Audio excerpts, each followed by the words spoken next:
My family lived in Vermont for a number of years, in a small town called Northfield.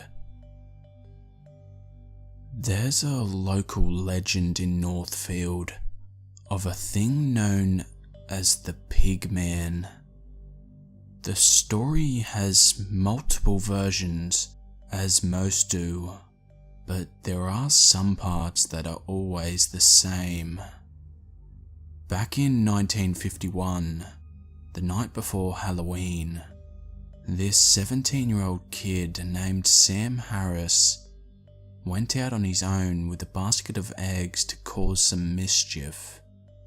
Nobody knows exactly what happened to him, just that he never came home and was never found.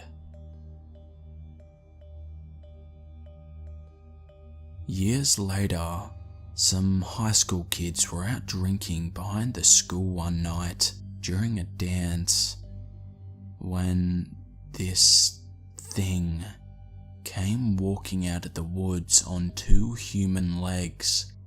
It was naked, covered in white hair, and was wearing a hollowed out pig's head, like some grotesque mask. Naturally, the kids tore out of there and went and told people. Word spread, and some farmer admitted he'd seen a figure matching that description digging through his garbage one night. Some pigs had also gone missing recently.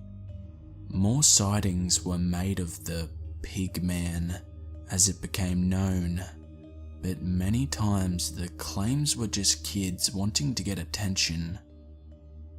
Now, whether this thing is Sam Harris or this thing ate Sam Harris, nobody in the town knows for sure. But what they do know is that it isn't afraid of people, and it really likes to eat meat. There's a place just outside of Northfield known as the Devil's Wash Bowl.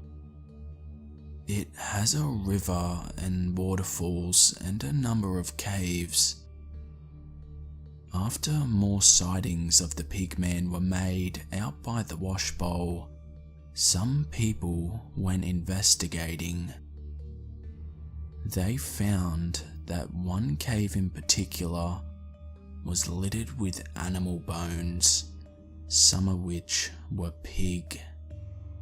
It got around that they'd found the lair of the Pigman, and it became popular for teens to go out to the Devil's Wash Bowl at night and to try to catch a glimpse of him.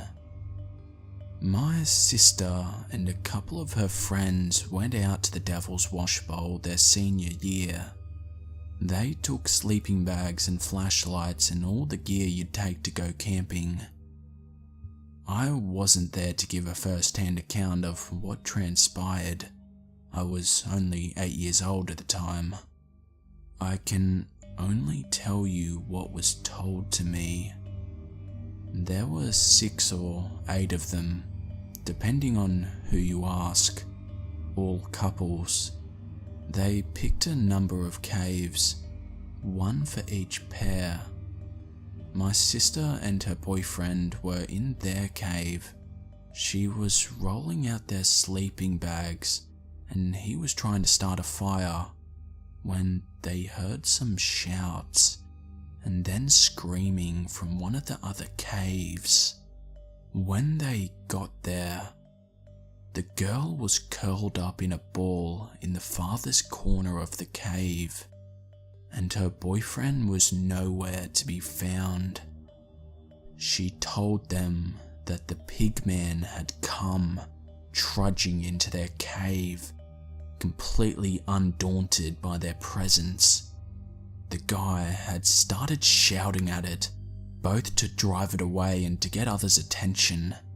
The Pigman casually picked up a large rock and struck the guy in the side of the head with it, knocking him unconscious. It picked him up, slung him over its shoulder, and shambled out of the cave just moments before the rest of us arrived. Nobody had seen it exit the cave, nor seen signs of it at all. They did, however, find the rock lying on the cave floor, with blood on it, and bare footprints in some soft creek mud outside. The girls all drove into town and went straight to the police. The remaining boys, whether it was 2 or 3 of them, grabbed flashlights and makeshift weapons and scoured the woods around the area. The footprints disappeared at the edge of the road, and they lost the trail there. Search parties were set up, police and canine units in a big coordinated effort, including several other adjoining townships' police forces. A couple of days later, some material of the guy's clothes were found by a search dog. They had been left torn and scattered in an abandoned farmhouse a town over. The missing teen's photo was put up in the area, and one guy came forward. He said the other night he'd awakened to the sound of someone lurking outside his house. He checked out his kitchen window, and there was someone rummaging through the trash can by his garage. The person was only wearing a faded and ripped pair of jeans. When the man hit the porch light, the intruder had looked up, and it had looked just like the kid in the photo. The only difference was that his body was covered with white hair, and his eyes looked kind of hollow.